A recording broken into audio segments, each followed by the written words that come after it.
Shalom. We're going to read Parashat Ha'azinu, Deuteronomy 32. If anyone wants to raise a hand or annotate on the screen, here's how you do it. Here is the first verse, cute little verse. Voldana, you want to go ahead and read this for us, please? Yes, I'll do my best. Appreciate it. Ha'azinu, Hashamayim, Va'adamera, Veishma, Ha'arez, Imre. And last word down here. Oh, um, Fee. Fee, exactly. Be careful about the tzadi, that it makes something more of a TS sound and not a Z sound. The reason it's easy to confuse the two is because transliteration often represents Sadi as a Z, but that's because it's a German Z or Z, which is actually a TS sound, like in the word pretzel or pizza or something like that. So it's more of a TS, Aretz, Haaretz. Very good reading. Excellent. Ha'azinu hashamayim va'adabera v'tishma haaretz imre fi. All right. One of the, how do I say this? I don't know really how to introduce it without just blatantly saying it. What we're looking at here is Hebrew parallelism. Hebrew loves, especially in the poetic and prophetic parts of the Bible, Hebrew loves to say the same thing multiple times using different words.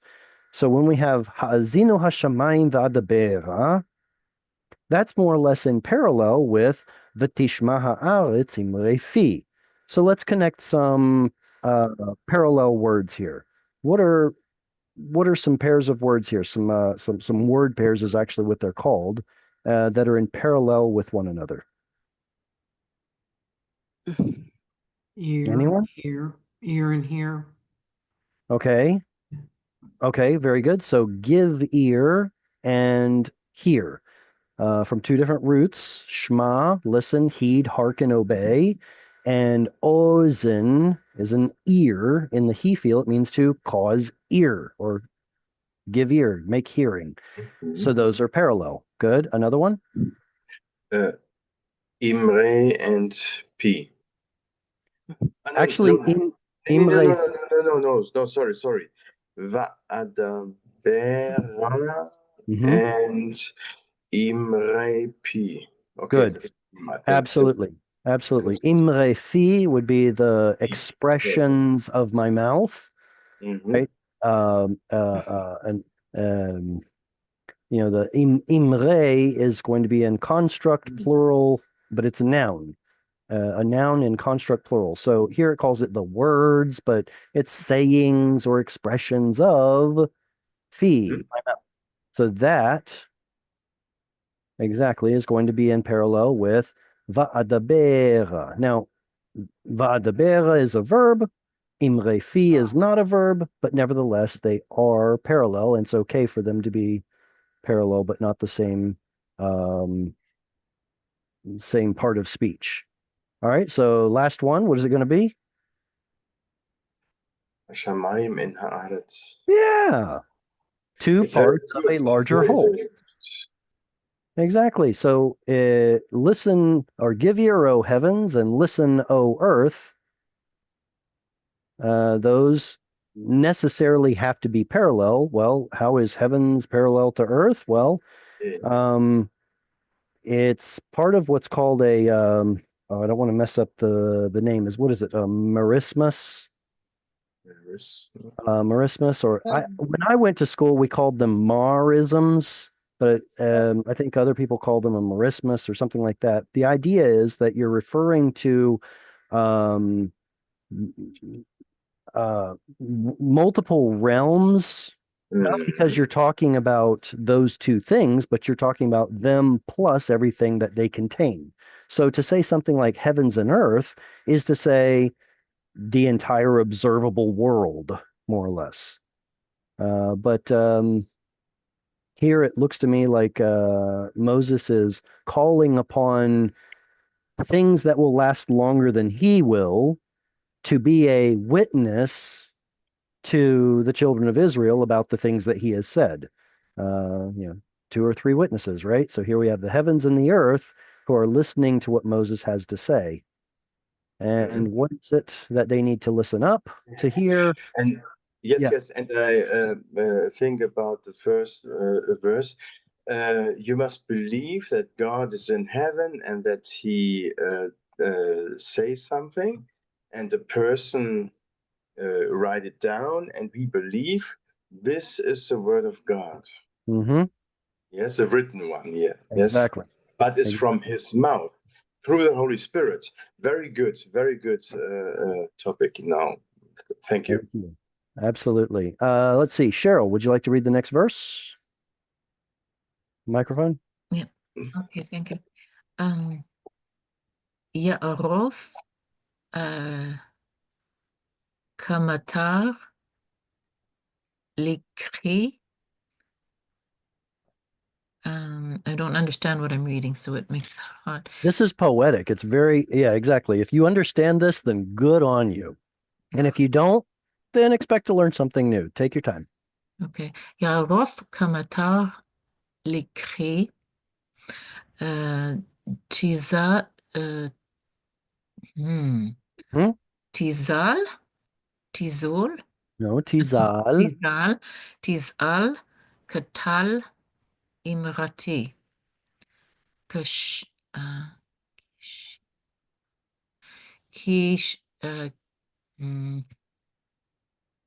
Kish, Kish Imrim, Kisimrim, Kisirim. Kisirim Ale Deshe, Vekirvivim Ale Esif. All right. How many of you understood that? Oh my goodness. Yeah, this is complicated. Listen, if we were studying Shakespeare, we'd be referencing the dictionary every line probably, right? Well, poetry, almost by definition, is going to be more terse. It's going to use a deeper, richer diction. It's going to be lacking a lot of particles that we're used to, like definite articles and direct object markers.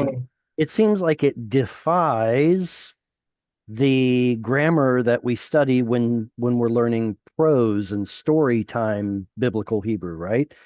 There always has to be an et and a ha when no, it's poetry. It's okay to bend and sometimes break the rules. And so we're going to see richer diction and broken grammar rules. Yeah, okay. Let's nevertheless see what we can get into here. I'll read it first. Ya'arof kamatal likhi tizal katal imrati kis'irim ale deshe v'chirvivim ale esev. All right. Does anybody happen to notice from the English translation some parallelism here?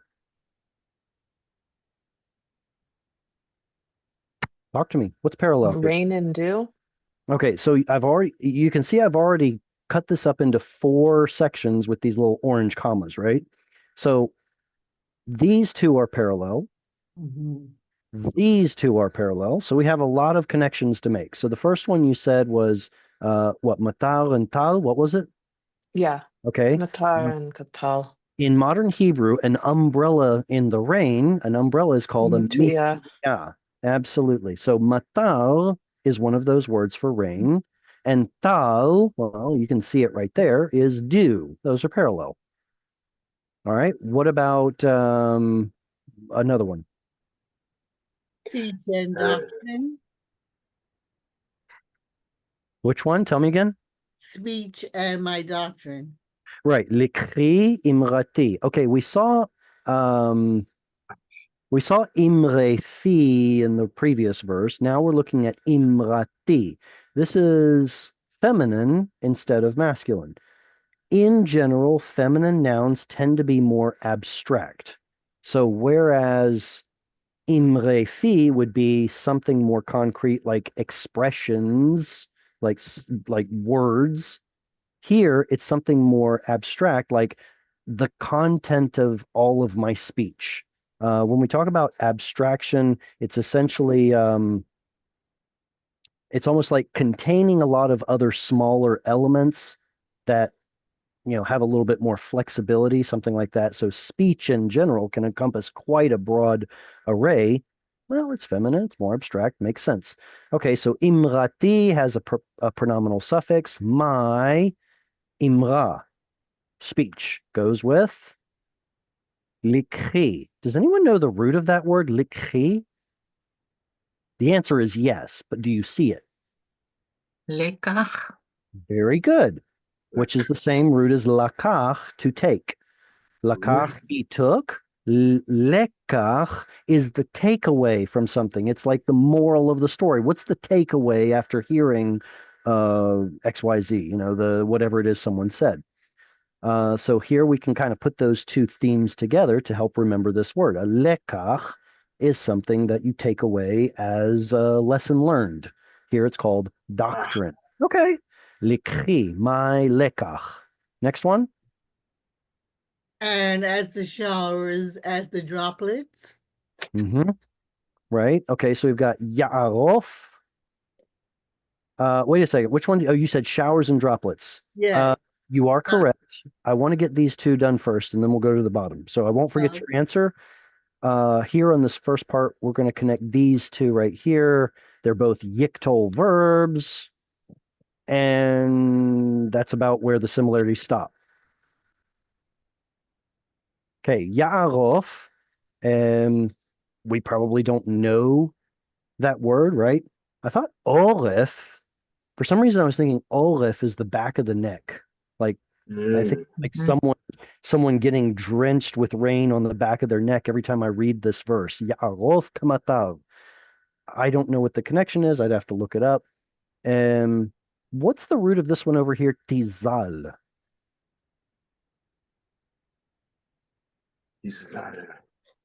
I said it's a yiktol, so you know the tav is a yiktol prefix letter. With a yiktol and a chirik under it, what binyan are we looking at? PL? No.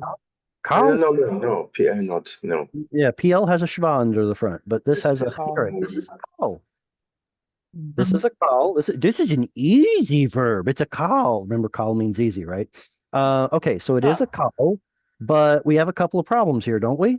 The first one is we only see two root letters instead of three. And secondly, we don't have an O vowel that we would expect in yiktol like this. So what's going on here? What's the root? Why does it have an ah? Doesn't have a U. Why would it? Well, I mean, it doesn't need it. Okay. The yod prefix letter is 3ms. It's a noon. It's a noon. It's a noon. It's a noon. So the tav here is the yiktol prefix letter. So instead of a yod, it's a tav, and it means she or you.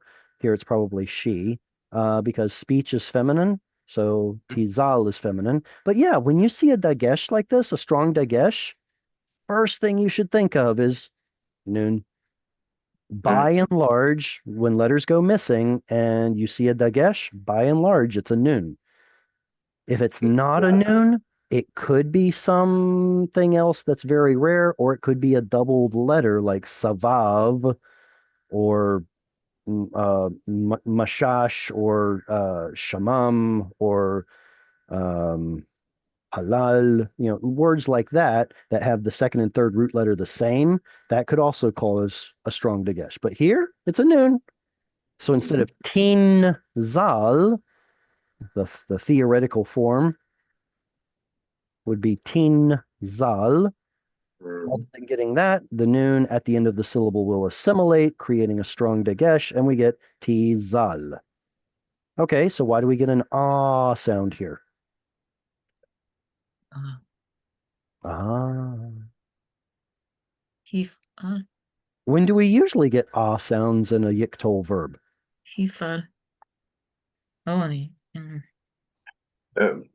Primarily for two reasons. We will get an ah sound in a yiktol for two reasons. Garul? No, it's a kal. It's a kal. This is kal. Okay, kal. Is kal. So in a kal, we'll get an ah vowel instead of an o vowel for primarily two reasons. Either Stative noun. good, good. That's the next one I was going to get to. Primarily, it's because of gutturals. Mhm. It's a guttural in the second or third root letter. I wrote that wrong. Guttural. There we go. In the second or third root letter, if there's a guttural, we're going to get an ah sound instead of a patach. If it ends in an aleph, you're actually going to get a full kamatz, but it's still an ah sound. It just let me show you an example. Yik ra. There's a guttural right there, so we get a patach, right? Well, Mm. aleph at the end of a word quiesces, so it's like an open syllable. It actually compensates. Yik ra. Well, it's still an ah sound, so I don't want to beat that dead horse. But if you get any guttural in these two positions, not including resh, resh does not count in this particular case, then you're going to get an ah sound in yiktol. And then Thomas said the second reason why you will get an ah sound is because of state of being verbs. Like yik rav, to be close, or don't want to use that one. Think of a different one. Shafet, shefa, shif. No, that's got a guttural in it. Help me out here. Ayef, yeah. All right. Right in the moment when I think of all these stative verbs, that's when they whoosh, go away. So maybe this is supposed to be some sort of a stative verb. The root is nazal. Does anybody know the modern Hebrew word nazelet?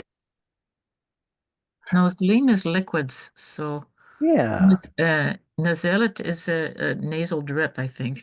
you're absolutely right. So this et pattern Mhm. is usually some sort of malady. It's some sort of sickness or something wrong. Like odemet is measles.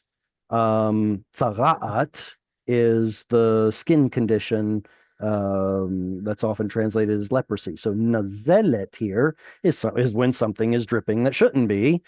It's when you have a flu or a cold. So things are draining, right? So that's what's happening here. Tizal, something is draining. Here they say distill, whatever, as the dew. My speech.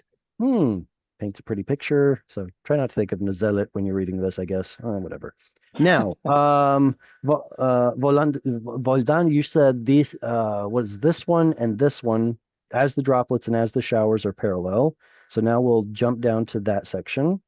Erase, erase, erase, erase, erase. All right, we have in front of both of these words k. Of course, they turned into chirik because the vowels under the kaf turned into chirik. Why? K at the beginning of a word means like or as.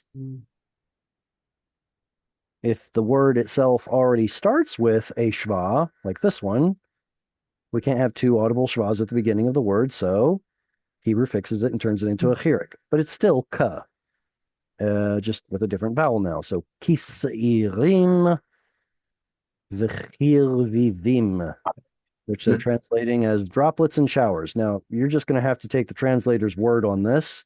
In fact, it sounds an awful lot like there's supposed to be some kind of parallel with the previous half of the verse, doesn't it? Mhm.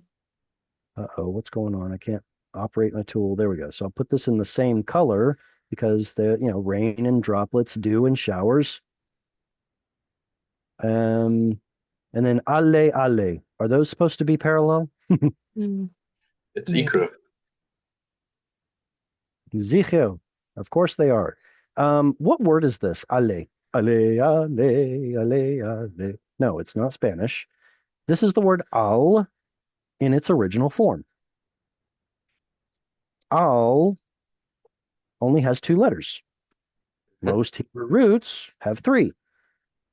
Sometimes these yods, vavs, and nuns go missing. Behold, ale is closer to the original form of al.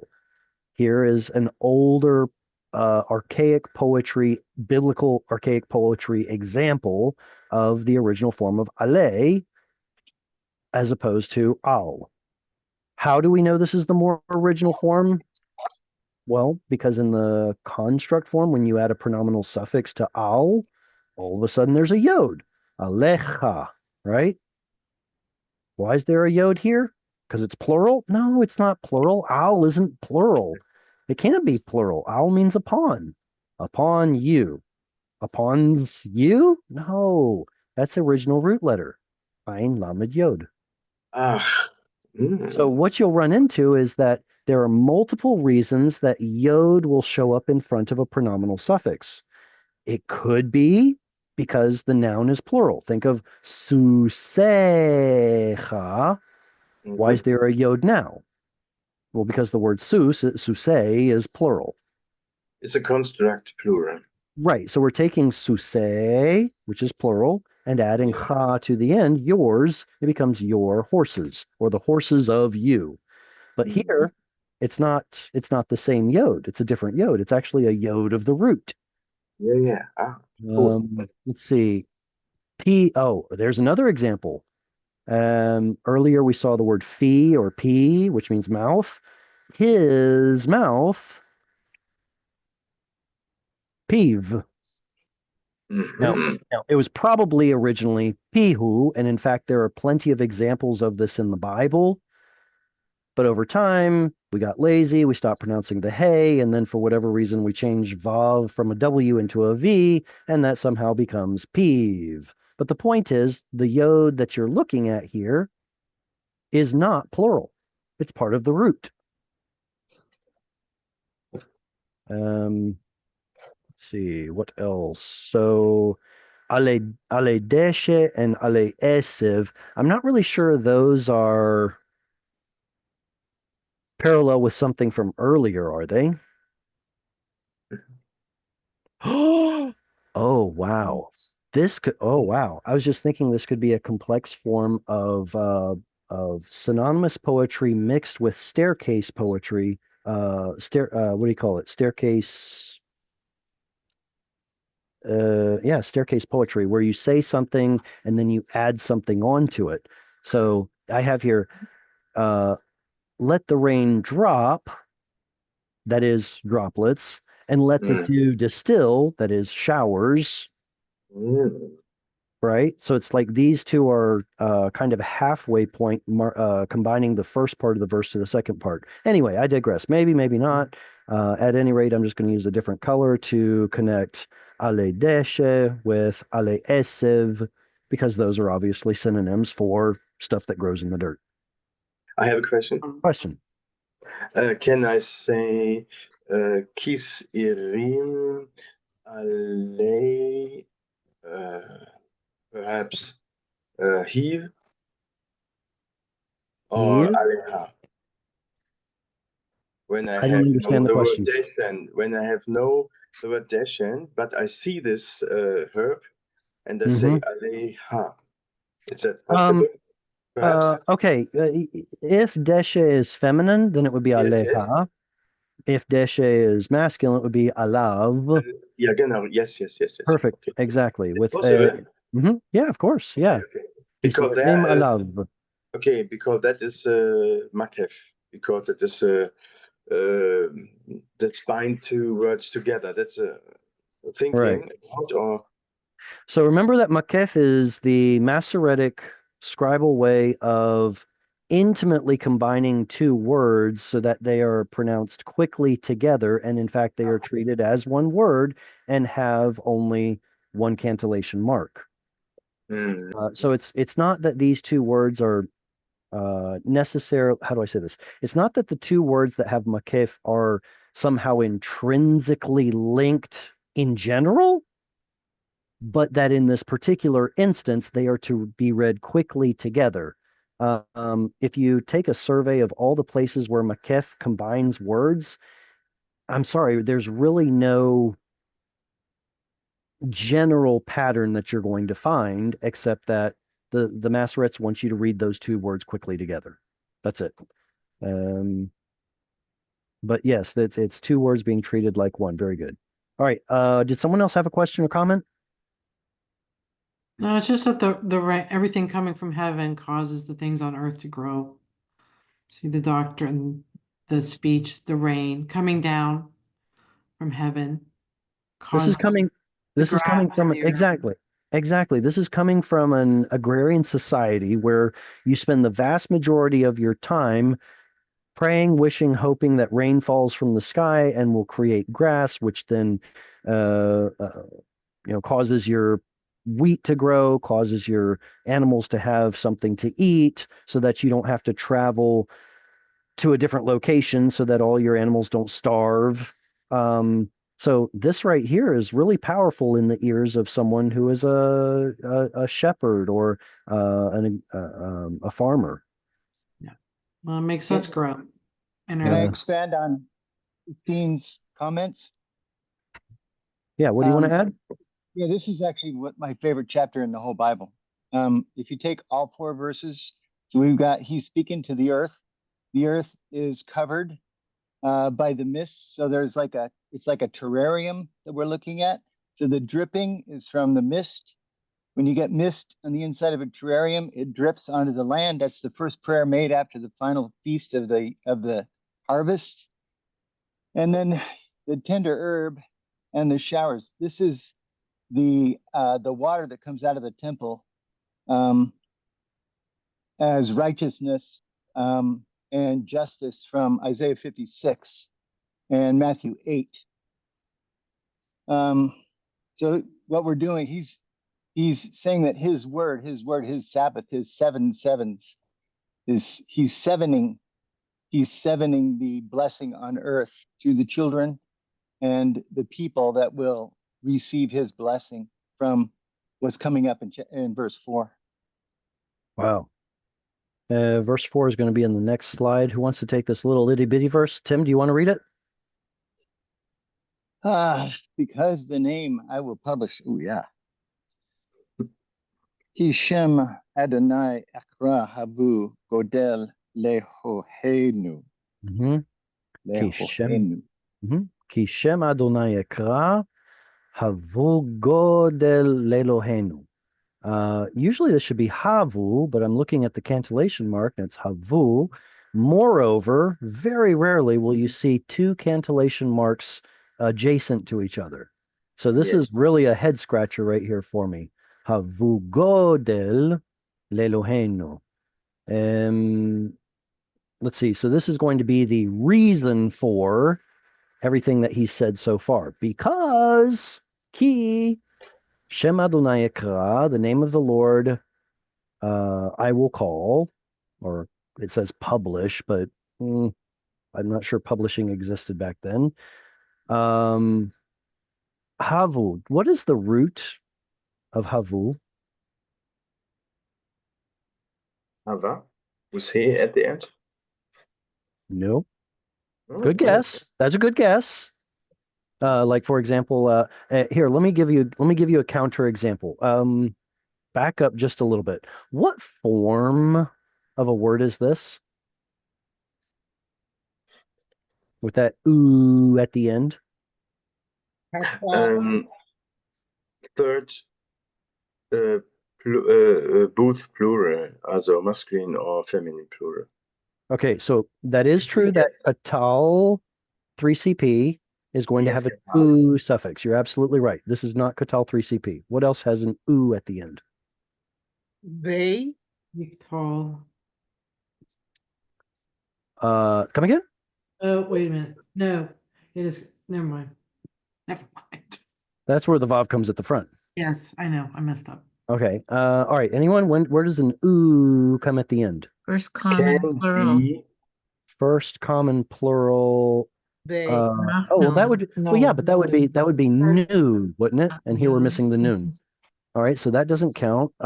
Someone else have an Third, plural. what's Masculine. third plural? They. Yeah. Well, yeah, Katal 3CP is yeah. they did something for him, so we already have that one. I'm looking for another one. Does this passive participle has a u in it, but Is. that is not a, participle doesn't have an oo at the end? The passive participle no, has an it's oo in the a second or third consonant. Right, exactly. All right, hang on a second. So let's look at the English. What kind of a word is this? It's to It's a imperative. Imperative. So now, give me a Hebrew That's imperative. What has an second u? There it Yeah. is. To Yes. MP imperative Yeah. has an u at the end. So it'd be like, do it, y'all. Okay. Say that Wonderful. again. So now we're taking, so this is all coming back full circle.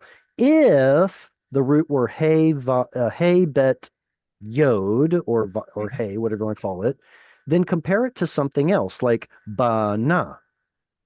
Bana means he built. How do you put it into the imperative plural? There's the problem. Bnu, shva. That's not a shva. So are we looking at the first root letter right here? Or are we Sculptural. at the second and third root letters? Oh. Okay. Let me think of an example. A strong example is hard to find. Ooh, no, that's so. Okay, I'm still gonna give it. Is this double So, week? so, no, it's not double week. Okay. What is this word right here? So, Sort of. maybe that's a hard example. Okay, I'll just give you the answer. Yod at the front. Yahav. Yahav. So you think of words like yashav. What's the imperative? Shev. Now the reason I didn't give it as an example is because the vowel changes altogether. Shev instead of shav. But the point is what see that would man. Everything I said over here just fell flat on its face. What's the masculine plural imperative of Shev? Shvu. Yes. Which looks like this. I don't like eating my own words, but that time I'll have to. Shvu. All right. This is Shvu was shva at the first, yes? Shvu. Yeah. Okay. Yeah, that's why I have to eat my words. Shvu. Yeah, bummer. Okay. So and also furthermore, that's another reason for me to think that it should have penultimate stress, but I digress. The Masoretes clearly put it right there. Havu. Hey, you all, ascribe. Like give attributes to. Ascribe. Like grant his God. glory. Godel. We know the root gadal or gadel. What's the does the word, I guess it does, right? Does the word gadal exist in Hebrew? Yes, okay. When it's patach under it, it's growing. Also, it's grew. Like this? He grew. This one right here? Yeah, that is a verb. Yes, he grew. So most Israelis don't know this. The word is not gadal; it is gadel. Gadel. It's a state of being verb. It's like fingers. It's like nails on a chalkboard for me when Israelis will tell me, "Oh, haben shelcha kol kach gadal." It's like, or yigdol. In the yiktol, they'll put an O sound in here. It's just like, what's the yiktol form of gadel? If it's a state of being.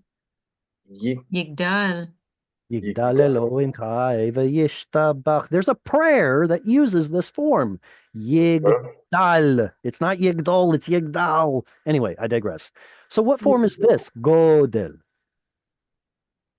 It's a noun. It's a noun. Can you give me some other words that have the same pattern? Participle is not so. Not a participle. Not a participle. Not a participle. What are some other words that have an o-e pattern? O-L. Oh, easy. It's a noun. I'm sorry. Did you mean to say po'al? Yes. Oh, I thought you said poel. Okay, poel is a participle, so that one's not good. But poal is. The word poal. What is the word poal? A worker. Um, an action or a deed. Ah. Mhm. It's the same pattern as this, but it didn't get a segol like that one did. Why? Why does this one get a segol, but that one gets a patach? Because it's a guttural. Gutturals, always messing up vowels. Mm. All right, give me another word that has this o pattern. Oh, eh. Covets, is that a biblical word? Covets? Oh, Means covet. file. It means file. It's from the root kavatz or That's kibbutz. Why am I having? Oh yeah, kovitz. Got it. Kovitz, Mhm. like this. Okay, so this is a modern Hebrew word. Means some sort of a file on a computer usually. Good. But there are some good biblical ones. We don't have to reach all the way to modern Hebrew. How about Kodesh? How about Kodesh? Ah, yes. How Kodesh. about Yeah. Chodesh? Kodesh, new or moon. A new, like a new Moed? month, like a new month. Which one? New month, yeah. No, it doesn't count because of the stress. I was going to say moed. That's the ultimate. That's going to be a participle, moed. Mhm. How about an ohel? Yes. A tent, ohel. Yes. Yes, yes, yes. Uh, uh, Dolphin. Mm, did you say yofen? I said dolphin. Dolphin. Um, I'm trying to oh, wow. A yotze dolphin. Does anybody know the history behind the express? Okay, first off, what is yotze dolphin? Here, let me clear the screen. This is Exception. important. Exception. This is important. Yotze dolphin. So the answer is yes. This is a an o e pattern. It's a noun. It's a seglet with an o flavored vowel. That's what we've been coming up with examples for here. So o e, it's a seglet like melech, Mhm. but it originally had an oo vowel that turned into an o vowel. Okay, Mhm. that's why we get o right there. But does anybody know the history behind Yotze Dofen? If I remember correctly, I read this recently, so please forgive me if I'm off a little bit. It had to do something with like a C-section. Mhm. When a baby is not born naturally, but rather it has to come out some other way, that's Mm. the Mishnaic term Yotze Dofen. In modern Hebrew, it has come to mean generally, the expression has generally come to mean an exception, something that happens exceptionally rarely, or the exception to the rule. But that's just a little, hopefully, Mishnaic Hebrew history for you. So Okay, so what is the meaning of dolphin then? I thought it was coming out of like um I feel like I have to look it up now, unless somebody wants to do it and then report back to I'll us. look it up. I think it's basically a C-section for a baby. So dolphin has something to do with that, I imagine. If somebody looks it up and reports back, thank you very much. Which are not rare, by the way, so that's why it's Well, I interesting. mean, back then it Oh, was. yeah. Nowadays, it's become I hate to say it, it's become a business, really. If you can sell someone a pill or a surgery for it, well, then that's what keeps the medical system running. But whatever. So what is a godel? Well, it's a noun. We've already Mhm. determined it's a seglet noun related to the root gadal, big, great. So greatness, right? In English, when you add ness to something, it turns it into a noun. Havu godel lelohenu. Ascribe greatness to God, ours. Is this a quiesced aleph? Lengthen Zere before. Very good. It is a quiesced aleph and the previous vowel lengthened. Instead of le lohenu, Mhm. the aleph quiesced, which pulls this into a full long vowel, le lohenu. Let's see. Any questions on this before Jesse reads the next verse? Yes, I have Mm-hmm. a question. All Okay. right. We learn about cancellation marks. Is that havu godel? Is that cancellation mark that connect two words? Yes. Yes. So Oh, havu godel for the singing. lelohenu. So it would combine, it would create two expressions. Yeah. Remember, etnach is going to Yeah. be Comma. the first section. This is the second section, and this is going to I don't remember if melcha is a conjuncting cantillation mark, but I thought it was, which puts Okay. these two Okay. together, Okay. puts a teeny tiny pause there, and then major pause here because of the Okay. sealing. Okay. And same as in Shem Adonai, that's a constant chain. Oh yeah.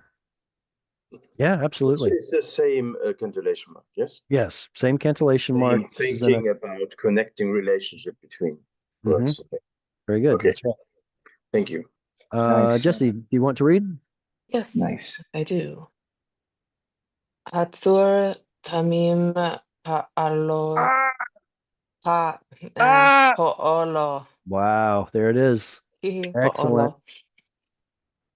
Ki chol Were you the one that no, Christine was the one to suggest po'al, wasn't she? Yes. It Po'al wasn't me. from the previous slide. Po'al. There it is. Anyway, we'll talk about it later. I'm interrupting you. Go ahead. I mean, here I'll Hatzol read. tamim po'lo. Ki chol derachav mishpat et emuna ve'en aval el. Tzadik ve'yashar hu. All right. What word is this right here? El. I think you called it et, but L is correct. Sorry, I have a drinking problem. Apparently, I had a sip of water and went down the trachea instead of the esophagus. Sorry. Hatzul tamim po'olo ki chol drachav mishpat el emuna ve'en avel tzadik ve'yashar hu. How do we know this is a kamatz katan? I learned it today. I hear it the same way. That's like Naomi, because we have an ayin with shva, but good need reduced vowel like atach or Excellent. other things. Excellent. And Excellent. then So we, a close syllable. That is the reason. yeah, let's take an example that we just thought of earlier, like kodesh, Mhm. and add a pronominal suffix to the end. What will it look like? Kodsho. Kocho. Kodsho. Very Yes, good. yes. So this, remember, kodesh has an O vowel representing its original u, whatever, kodesh. And when we add the pronominal suffix, that short O vowel, which was originally a short U vowel, comes back. Yeah, And because the accent moves. Yes. right, we can't have a kamatz katan in a stressed syllable. Yeah, that's Uh, a penultimate now. exactly. So Correct. here, when there's a stress syllable, it's a holam, but when the Yeah. stress moves, now it's a closed syllable, short vowel, kamatz katan. Yeah. Very good. All right. So Yeah, the now vowel is yeah, let's Kocho take is that. Let's take that same pattern and put it in po'al, and we get po lo. Uh-oh. cool. Yes. Uh-oh. I'm sorry, but Funny. this ayin probably isn't going to take a silent schwa here. Ayin can take silent schwa, but it depends on whether there was an original I don't want to say it that way. Let me just say it as a sometimes rule. I hate sometimes rules, but here I don't really know how to traverse it. So I'm just going to say it's a sometimes rule that sometimes ayin can take a silent schwa. Sometimes chet can take a silent schwa. Rarely even a hey can take a silent schwa. Aleph, almost never. Yeah, but you say in this point Sure. that there's other pronunciation from the ayin or not? I understand this. So the last times before, is that right? That ayin, when there is a silent schwa under it, that is another pronunciation No, from no, the. think of no, think of not quite. So let me give you an Okay. example. For example, shamati has a silent schwa. Yeah. Shamati. Mhm. And in fact, the following consonant has a dagesh in it, which Yes. tells us that this is a silent schwa. So Okay, it's the a question katal. becomes, well, yeah. This particular example is a katal, one first person common singular. I heard, but the example that I'm giving here is that hey, sometimes you can get ein with a silent schwa.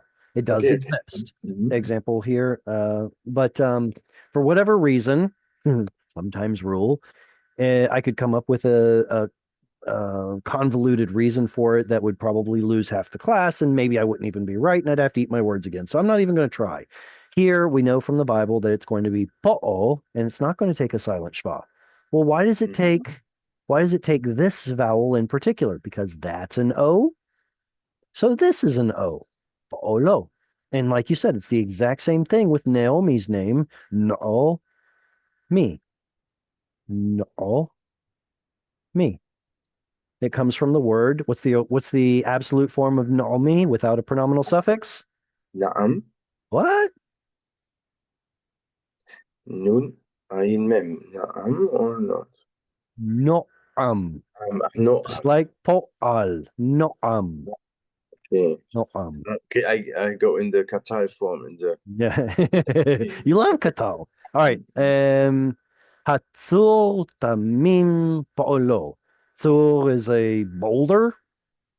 It's usually bigger than an Evan. Usually part of a rock on a mountain. It does not move. And in fact, tamim, perfect. What's the root of tamim? Tamam. Dome. Very good. Is this masculine plural? Normally, yes, but it can be irregular. Irregular. I don't Well, know. if this is our root, then the im here is not part of the root. No. Excuse me, I'm sorry, is part of the root, so it is not plural. What would be the plural form of the word tamim? Tamimim. And mimim. Yes, tamim. Ah. What vowel goes here? It's really far from the stress.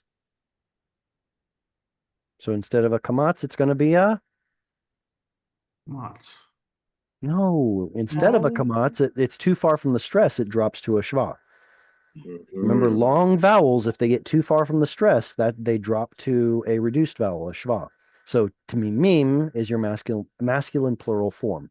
Tamim is masculine singular because tzul is masculine singular. Hatzul, tamim po. I'm sorry, po'olo, tamim po. No, it's actually referring to po'olo, isn't it? Because if it were the rock, the perfect one, it would be Hatzul Hatamim. But it's not. It's Hatzul Tamim Polo. Okay, so Hatzul, as you can see what that the translator did here, they said Hatzul is referring to him, the rock. Tamim Polo, perfect are or blemishless, faultless are his ways or works, is his work, singular. Kichol drachav mishpat. For all of his plural ways, derech, are a nominal sentence, so we have to include the word, the verb to be. Mishpat. What is the root shafat? What does it mean? Judge. Judge. Judge. What did it originally mean? It meant to decide something. Now we get to see the word mishpat covering a huge array of different meanings, from judgment, decision, custom, missing one, former way or something like anyway, so it probably originally meant to decide, and then over time it changes meaning a little bit. El emunah, what's the root of emunah? Man, Aleph, Mem, Nun. Amen. En dat Amen. is that passive? Because oerwoud is there? A passive. What's No. this? Karev is near, close. What is near, that? There in the midst. It's the Okay. same. It's the same pattern, right? I want you to notice the patterns are the same. Karev is a 3ms stative. Yeah, stative. Either it's going to be 3ms stative katal, or it could be an ms participle. They look the same. There's no way to tell a difference between the two. The same could be said for the 3fs form as well. If I want to say she was close, then you would say greva. And that could be either 3fs katal, she was close, or it could be fs participle, she is doing the action of being close. There's no way to tell these two. Now, if you get into, if there's an im or ot on the end, it's definitely a participle. If there's a t, a ta, a nu, a tem, ten, katal suffix on the end, then you definitely know it's katal. But in these two forms, can't really tell the difference. So this is either a 3ms stative or ms participle. What's the root? What does it mean for something to be imun? Aman. Uh-huh. And there's something really cool no, about it's this. faithful. It is. It is. It is. It is. There's something really What is cool about this truth? word. Tim, what is are you the saying? word- Yeah, there's something really cool about this primitive root. What was Of the course there word you is. used in what was the word you used in the open class dialogue where a term is used one time in the Bible? What's that called? Oh, it's a Latin word. It's two Latin words, hapax legomenon. So there's a hapax legomenon attached to this primitive root, and it's in Isaiah 30:21, and it means the right hand of the Father. It is ta'aminu from Aman. All right. I would imagine that ta'aminu is going to be, look, without looking it up, I can't be 100% sure, but I know that right hand is yamin. And I know that Aleph and Yod often change out for each other, like Yachad and Echad. So my guess is that it's possible someone wrote Ta'aminu when maybe they meant to say something like Te Minu, or I don't know. But there is that possibility. I don't want to go to the rare forms to assign a general definition. What does the root amen usually mean? It means fixed, unmoving. It is from this root that we get emet. It should be ement, but then we lose the noon and we get emet. Truth. What is truth but that which is by definition unchanging? Yes. It's unwavering. Emunah, which is usually translated as faith or faithfulness, is the same thing. If someone is loyal to you, they don't change. It's not like a dog. It's not like someone that'll turn on you like a dog. No, they are the same. They're faithful. They're loyal today, tomorrow, and the next day. Yesterday, today, and tomorrow. Imun, remember the word imun. Hang on a second. Well, I'm not going to spell it with a yod. I don't know if it's supposed to be, but imun is the word. Should that have a dagesh in it? Yes, it should. Is the word used to describe Moses's hands as Hur and Joshua were holding them up when Israel was defeating the Amalekites. His hands were unwavering. They were fixed. They were steady. So what is amen? It's a state of being verb that means let it be fixed, unwavering, let it be so. And it's the word that comes after most prayers in the world. Amen. Amen. Let it be so. Let it be fixed. Let it be unwavering. Ve'ein avel. And there is not avel. Ava. Avonot, iniquities, exactly. Tzaddik ve'yashar hu. Tzedek is righteousness. Tzaddik is an adjective describing someone as being righteous or just. Yashar is straight. And if you describe a person as being yashar, it means they're straight up, they're good character, they're honest, they have good integrity, they're not crooked. So just and straight or honest or reliable, something like that, is he. We have to supply the verb here just as we did earlier. Good. Comments or questions? This is Yes. exactly what David is sustained by in the entire Psalms. Awesome. All right. Who's the next reader? Can I have a little question? What is your little question? Okay, little question. Okay. Eine kleine we have Frage. Okay. Cancellation mark one is key der. That is wieder the cancellation mark is 1 unit, yes. And the Yeah, next that's one the same is, thing we saw in the previous verse. yeah. And the next one is Sadiq Veyashar regarding who? Exactly. Yes. So Okay. because Okay, these this two is, are, does anybody know the complete. word? Does anybody know the word that describes the this concept of dis? Now I feel like I'm repeating myself. When you describe something using multiple words, but you really mean one concept, what is that phenomenon, literary phenomenon called? That literary tool, like that big fat chicken.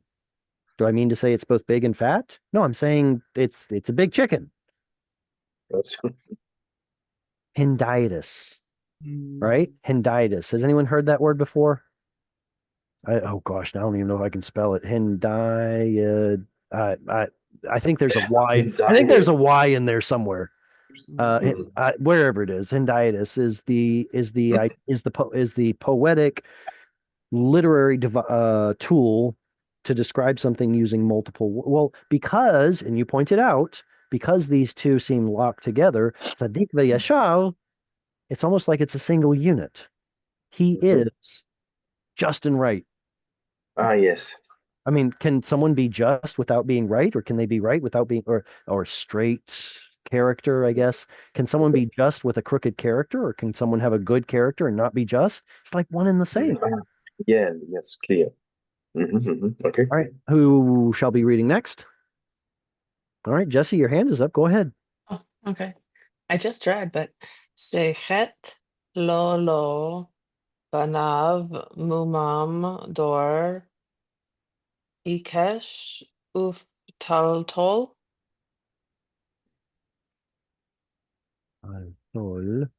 Wow, this is tough, isn't it? Shichet, hang on a second. Shichet lo banav mumam.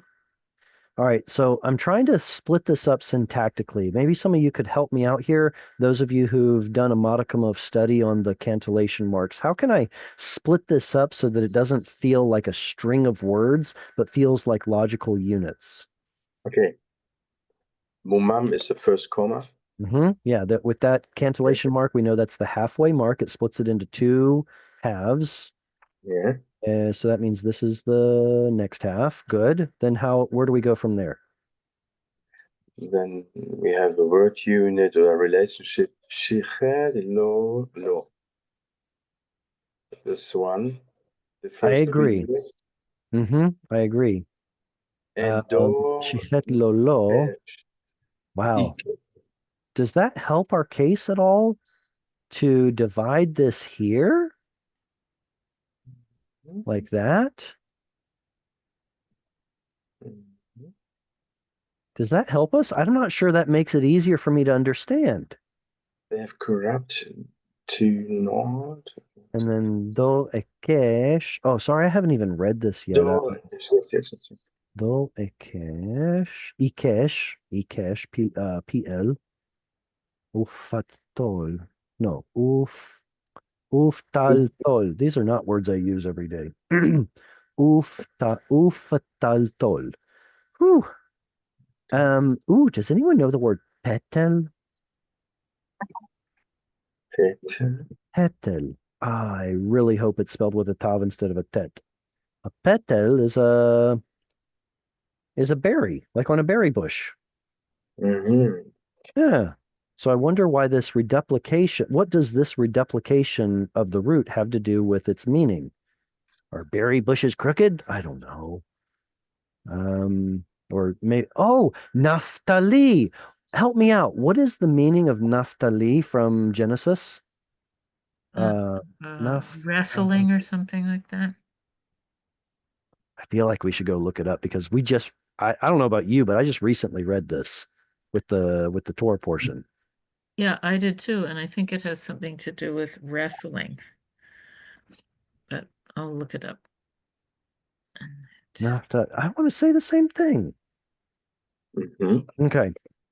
Well, anyway, now I'm thinking like wrestling and everything getting entwined, and that has something to do with, I don't know. Hebrew has this tool in the bag, if you want to call it, where it can perform this reduplication function, where you take the root and then just reduplicate the second and third root letters to make it mean Pilpel something new. pattern. What's that? Pilpel pattern also Okay, so equally pilpel, right? good. Pilpel, pilpel is a different form of it. Uh, Okay. if anyone doesn't know, pilpel means pepper, like salt and pepper, but it's also Yes, a yes, but grammatical, it's this is right?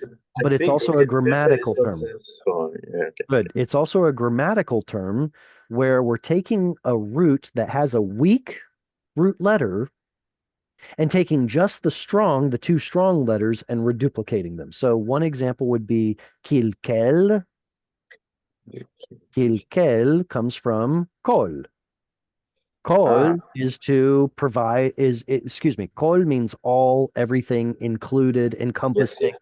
Kilkel is to provide someone with everything they need. That is to finance them or support them financially. Okay. Kilkel or lahit kalkel Ah, would be to make to earn a living, to make a living. I'm trying to think of some. Oh, but back to the original where we have three root letters and then the second and third are reduplicated. Think of the difference between Adom. What's Adom?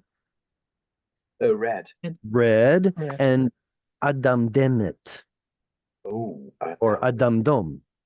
Oh, Um, I think it's don't hear that.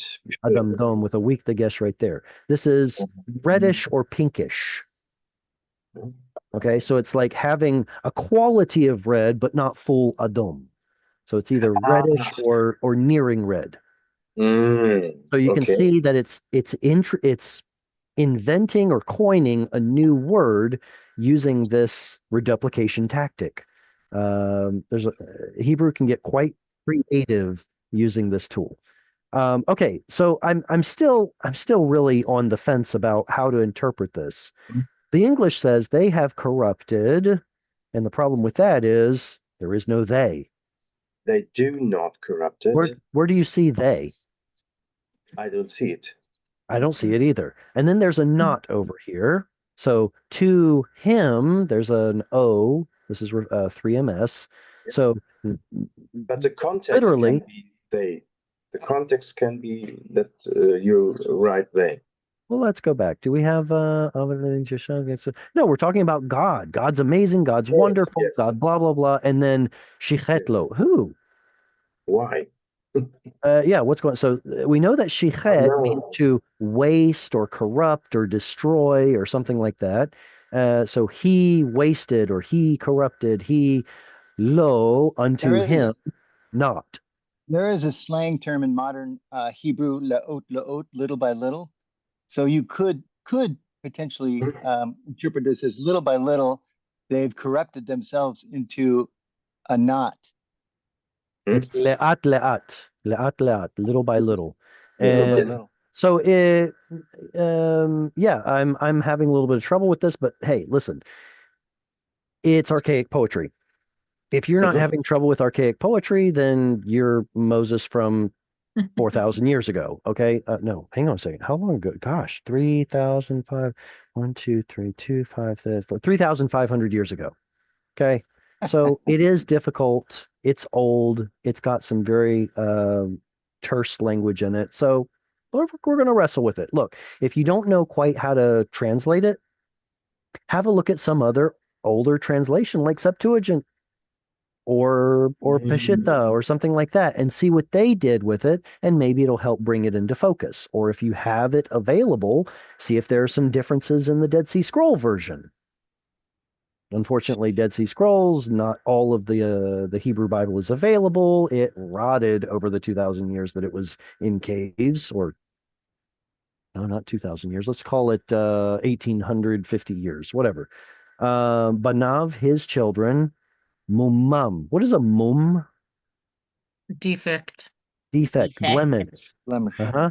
So mumam, that's a 3MP suffix. That's got to be referring to banav, which is also 3MP. The translation here, they have not corrupted to him, that is his children, their spot.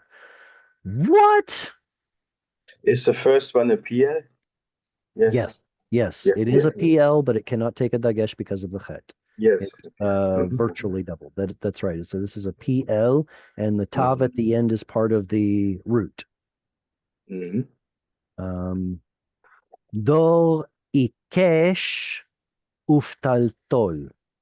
What is uftaltol? I don't recognize that. Uh, Distorted, bent over. not It straight. is it Kinda is like the my- same it is the same pattern as Adam Dom. Did you notice that? Yeah. Adam Dom. Uftal Tol. So if Adam Dom comes from Red. Adom, Yeah. Red then maybe Tal Tol comes from Tol. Do we have this word in the Bible? Ptol or patol? I don't know. It'd be a good question. Look it up, see what you can find. Maybe there's a slight similarity in meaning between these two. It's what I'm doing is I'm trying to equip you all with tools to be able to figure things out, right? I don't want to be your guru for the rest of your life. I'd be honored if that was the case, but I want to train you up to be able to use these tools and figure these things out for yourself. This is a tool. Bring it back from the reduplicated root and see if you can find a connection with something else in the Bible. Ikesh is perverse, crooked, and so he perverted or twisted, bent. That's obviously parallel with shichet, or possibly with mum, right? Shichet and mum. No, how? Oh no, those two are going to be parallel, aren't they? And those two are going to be parallel. And then dor, gosh, dor seems an awful lot like it should be parallel with banav. Yes. I don't know. This one's a tricky one. I don't want to spend too much time on it. We have a little bit limited amount of time left. Does someone want to make a comment or raise a question about this before we move on? Thank you. All right. Jesse still has her hand up. Does anyone want to read besides Jesse? I can see. I can read here. Oh, you have your hand up. Excuse me. Go ahead. Help us. Yes. Okay. Ha Ladonai. Is that the question here? Yes. Ladonai. Isn't that so cool that it's Tigmelu. disjuncted? Okay. Yeah, Tigmelu. Okay. Okay. Ha Ladonai Tigmelu Zot im Naval Velo no. Chacham. Hallo, wieder ist ein question word. Halom hu avicha kanecha hu escha. Nee, escha. Nee, oscha. Oh, is a oscha. Nee. No, it's a. What do we do with it? Stop. When it's a katal, is Ascha. Very good. That's very good to I think note. it's a That is katal. so I important. think it's a katal. When it is a katal, you expect an a vowel. And Yeah. that appears to be a katal with a suffix on the end. Okay. That little meteg right there can often help you recognize that it's a Yeah, that is a as katal. well. Go ahead and finish reading. Yes. Okay. Ascha vayechone. Okay. Vayechone necha. Very good. Vayechonecha. Vayechone necha. Okay. Ooh, was that fun to read? Okay. This is interesting, isn't it? Haladonai tigmeluzot am naval velo chacham halohu avicha kanecha hu as. Excuse me. Now I'm messing it up. Asacha vaichonecha. We have a couple of interesting things in this verse, don't we? Ha by itself, a dagesh at the beginning of a word? Weird. Begat kifat. No. Kuf? Begad kefat? Oh, no. Stop. Begat kifat. Yes. No. Yes. Kuf isn't a Oh, begad kefat. very Kaf is. interesting. All right, so it's very Yeah. interesting to see this hay floating out here. If something to think about is when, how do I want to put this? When you see an anomaly like this, just Mhm. remember that the Bible was originally written all consonants, pretty much no spaces. And at some point, someone had to go in and insert spaces and break the words up into words instead of just a string of characters. So sometimes you might want to just look at the previous verse. Does a hey better belong here at the end of the word? Or does it better belong right here? I'm not saying that's the case here. Okay. I'm not, but it's something to consider. There are places where, like in the blessing of Asher in what is it, Genesis 49, maybe? In the blessing of Asher, there is this mem that shows up at the beginning of the verse that doesn't fit. Why does the verse start with a mem? It doesn't fit. That's because the mem belongs in the previous verse. There are also some examples, like I can think of one from Jeremiah, where the words are cut up into they are spaced into words incorrectly. What was it? Et maha. What's the word? Masa. Et mahamasa is the verse in Jeremiah. It's a very strange. I've made a video about this, so if you want to find it, look up the Jeremiah. You all are the burden. Okay, that's the video. But et mahamasa. If you know Hebrew, et direct object marker. Ma what? Hamasa the burden. What? What? Direct object marker, that doesn't make sense. But if you cut the words into two instead of three, atem hamasa. You all are the burden. Oh, wow, that's a little bit harder to swallow, but that's what the Septuagint translates it as, which tells us that the Masoretic text probably got it wrong. So these are some of the tools where you can kind of play a little bit and say, well, wait a second, maybe what if that belongs there instead of there? And try to hash it out. So here it is awkward to have the interrogative hey just floating out front with a makaf, but stranger things have happened. Question, they translate it as the Lord. Question, to the Lord or unto the Lord, for the Lord, tigmeluzot. You all have, gosh, I would really, Gamal is the yeah, word. Yeah, I'm yeah, right gamal there. is a verb. Yeah. I'm not sure I would use requite. What would be a better translation for gamal?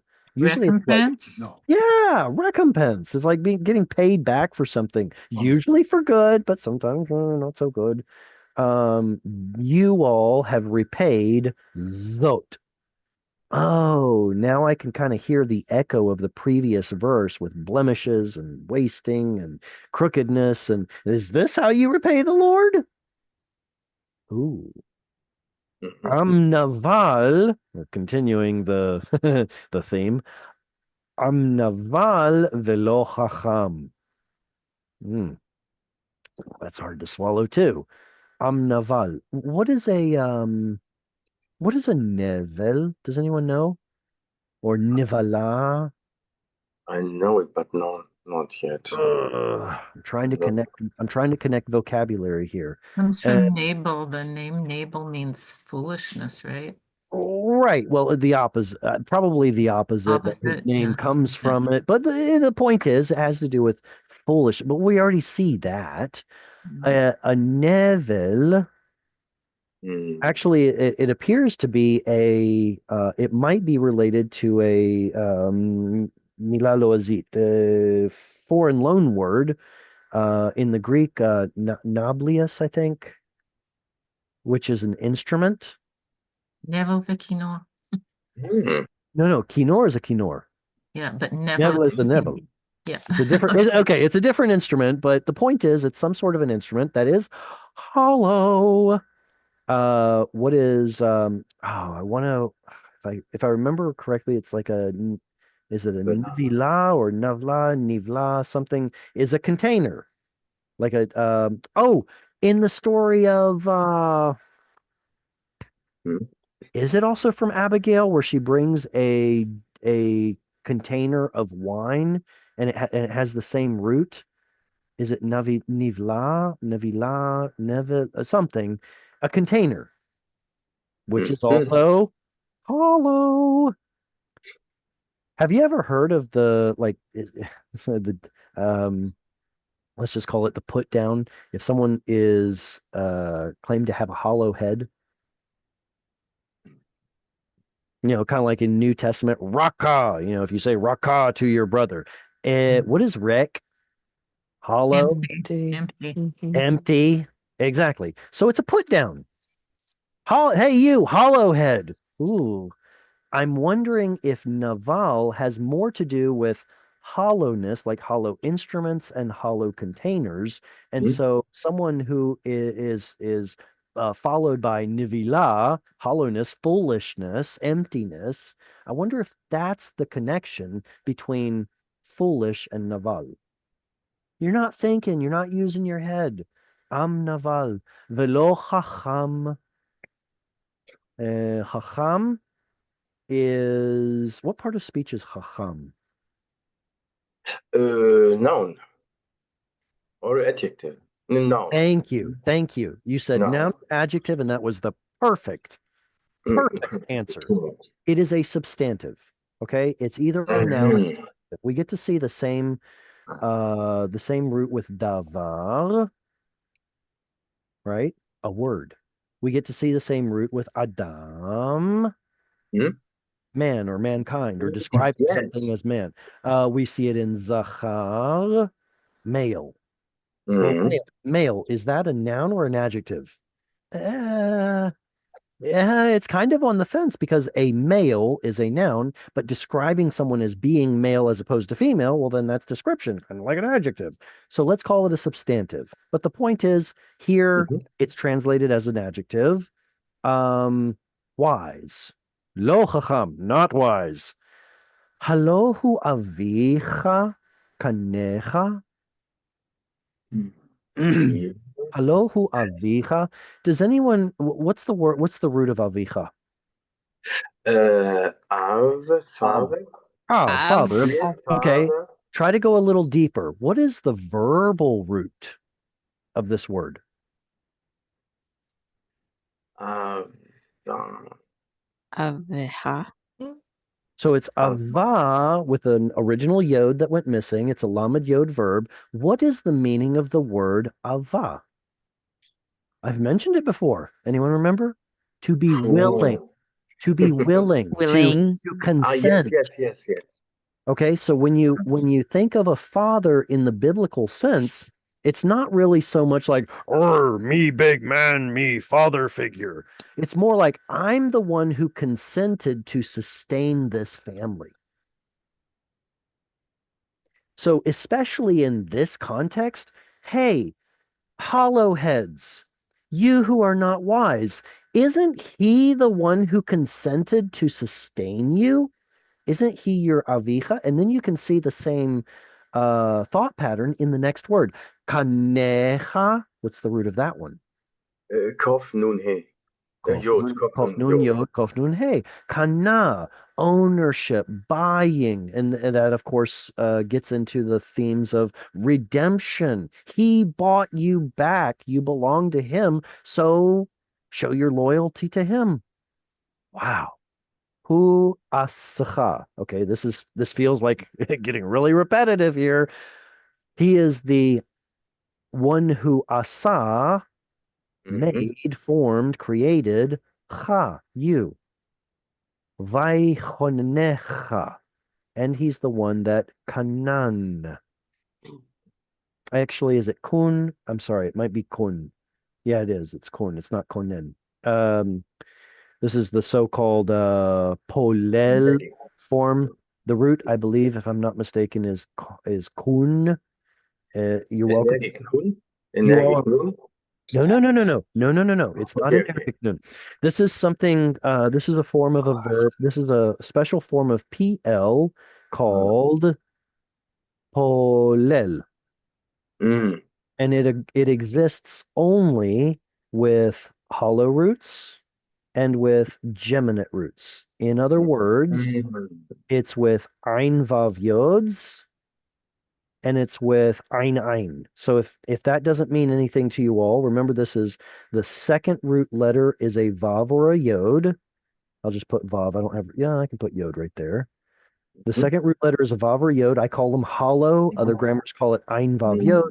And geminate is when the second and third root letters are the same, like savav or lavav, so on and so forth. And it's called ein. And put a little gish in there for you. These are the two kinds of roots that will take a polel form instead of a pl form. Mhm. There's this connecting vowel o, and then the tsere here is essentially the tsere here. Mhm. So yecho, and then here the tsere has dropped completely because it lost the stress, but I digress. Ye, there's your PL yiktol prefix letter with a shva, right? Yiktol in PL takes a shva, right? Doesn't it? There it is. Ye. Yeah. Konen is your polel. So that means it's either going to be kun or Mhm. Yes, kanan. yes. Either Mhm. kun or kanan. Which one? I don't know. Look it up. Mhm. I believe it's kun, And but yeah. because if we put kun into the he feel, it becomes hechin, like this, instead of something more complicated. Okay. And dieses Polel have the double letter I'm afraid lamet not. I'm nun afraid not. in I'm this afraid not. case. No, it does not. Excuse me. I misunderstood your question. Will there be Vai two? Will there be two chonen. noons? Yes, but will there be a strong doubling dagesh, which PL usually has? The answer is no. So sorry if I misunderstood your question. Yeah, there's a noon here of the root. There's a reduplication of it here because polel does that, but there is no strong dagesh like PL usually has. Mhm. So yechonecha, he has established you. Is this a Vayiktol form? I say yes. Of course it is. There's a patach under it. What's the Mhm. only thing that's missing in this Vayiktol form? Vayiktol is supposed to have a dagesh in the Yiktol prefix letter right there, but many letters with a shva under them will simply omit or reject it for pronunciation reasons. It's easier to pronounce that way. All right, last verse. Who wants to read? Go ahead, Voldana. Okay. Zekar, Yemort, Olam, B, Nu, Shay, Nort, Dor, Yor, Vidor, Shay, Al, Abika, Veya, Gay, Daka. Daka. I think something like that. Vea Daka. V'yagedcha. V'yagedcha. Zekeneka. Veyor Moru. Lach. Lach. Zchor yemot olam. Binu shnot dor vador. Sha'al avicha. V'yagedcha. Zkenecha. V'yomeru lach. Wow, this is just so dense. All right. So we've got a comma here, comma here, here, and then period at the end.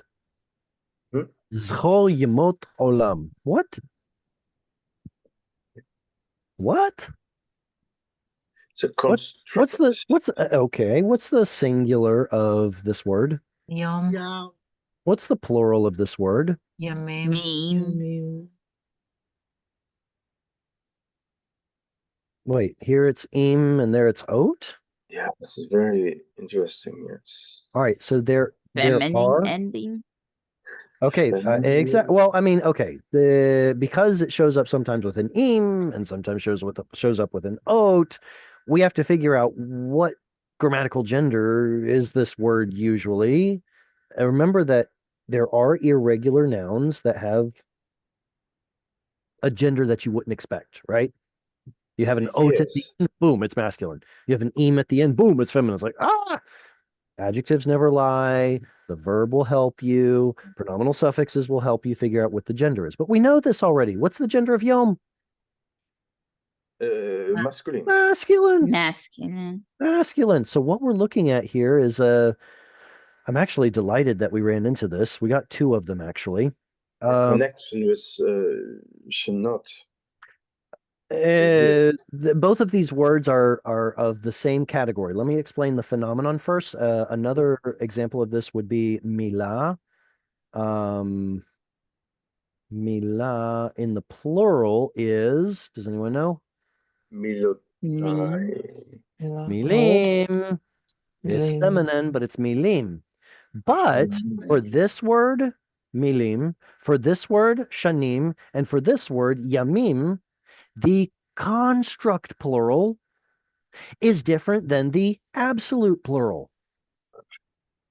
Shnot dor vador, the years of generation and generation. Yemot olam, the days of old. What if I want to talk about the words of Moses? It wouldn't be milei, it would be milot Moshe. Because the plural construct is different than the plural absolute. There are not many words like this, but they do exist. Yes. So, yay, we should feel special that this graced us with its presence. Remember the days of, what is the root? Alam? Vanish. Right? Ne'elam, something vanished, it disappeared. So an olam is as far as a vanishing point, as far as you can see. It's the as far as you can go back. Whether you call it world, whether you call it ancient, whether you call it eternity, it has to do with looking as far as you can. Binu shnot dovado. What kind of a word is this? Comes from Avin, I think, to understand. Ah. Bina. Okay, so you're telling me the word bina, and I agree it's connected, but I'm asking, like, if you had to parse this out, Yeah, parse it, it would be fun. second person masculine plural. Binu. Second masculine plural. What? I agree with you, but what is it? Is it an adjective? Is it a? Oh, verb. It's a verb. What kind of a verb? Hifil. The Havin Hifil.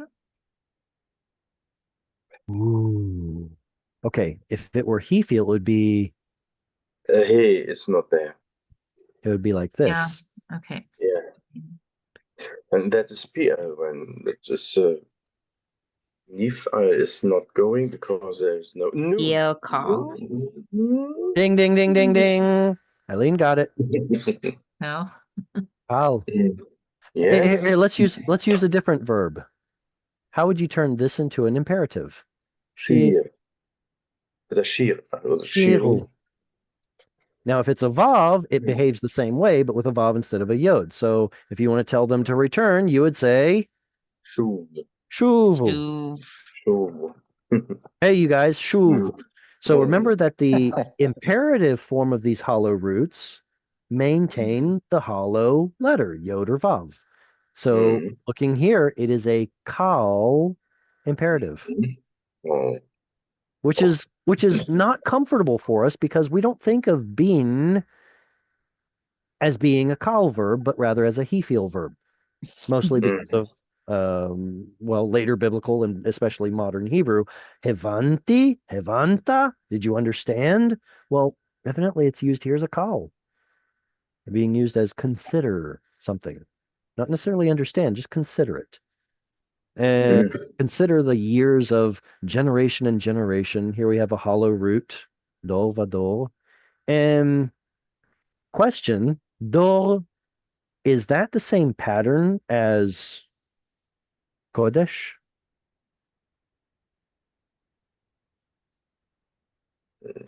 If Yeah. It's a noun, just as this is a noun. no, that is from Dara, I think. It's Mm-mm. ein. Afraid not. No? Afraid not. It's a hollow root. We Yes. know it. We know it because if you put it into the Shem Peula, which is the noun that describes the action, it's called a dira, an apartment. Dera. An apartment. Yes, yes, yes. Yeah. Oh, Mhm. yeah. If it were dalit resh resh, there should be some sort of, well, it's a resh. It's not going to take a doubling dagesh. Dang it. Thought I had. Okay, but the point is that if you take another hollow root like shira, it has the exact same form. Yes. So my guess is it's hollow, and if so, then that means it should be doer, something like So, this. Well, remember so, that the segol is actually artificial, so it should be more like do. Well, so, that's hard to pronounce, isn't it? That's why it turned into do. Dog. Instead of do, it turns into do. mm-hmm. Vavs, that vav caused us to lose the artificial vowel right here. We get to see this in other examples like um uh right? I believe is the same way, which in It's like if and whether. Yes.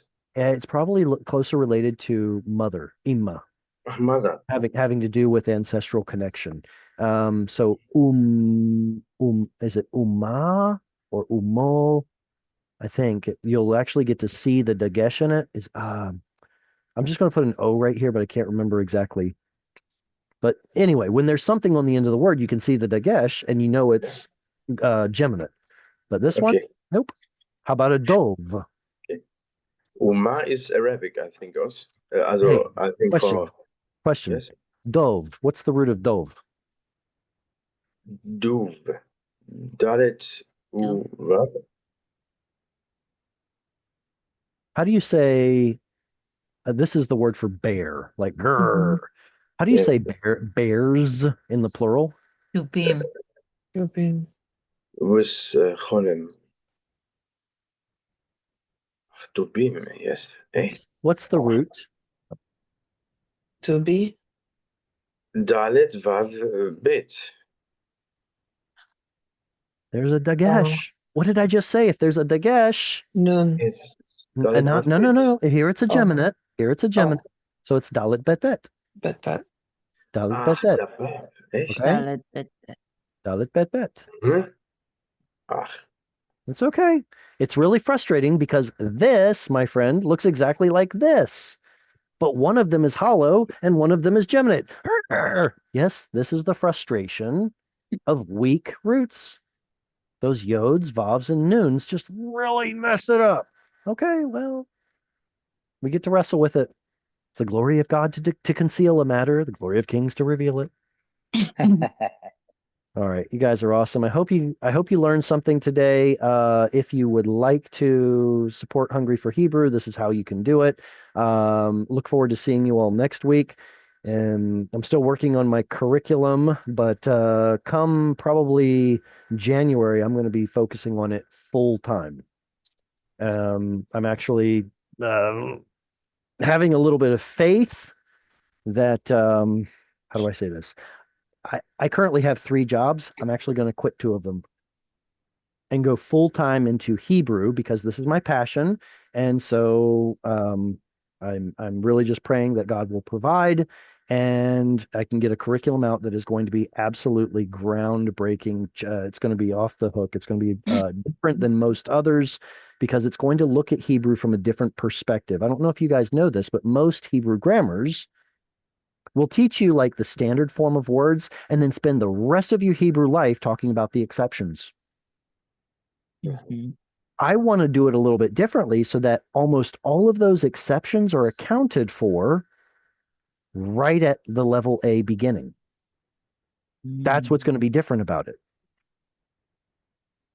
So rather than introducing, for example, the word melech, I would actually introduce the word malko. Because malko is closer to the original form of the word, and then melech derives from it. Stuff like that. It's looking at Hebrew in hindsight rather than trying to, take what we currently see and try to plow backwards. I want to try to start from the beginning and plow forwards and make it all make sense. But, that's all in the works. And in the meantime, I'll continue to offer this class as a free reading class. So feel free to enjoy, join in. If anyone is watching this on YouTube, you're welcome to join the Telegram link. Check out the Telegram link that I'll put in the description. All right, excellent. Thank you all so much for coming. Look forward to seeing you all next week. Lehitraot. Shalom. Shalom. Hatred Shalom. Hello. Thank you. Thanks. Thank you. Shalom. Thank you.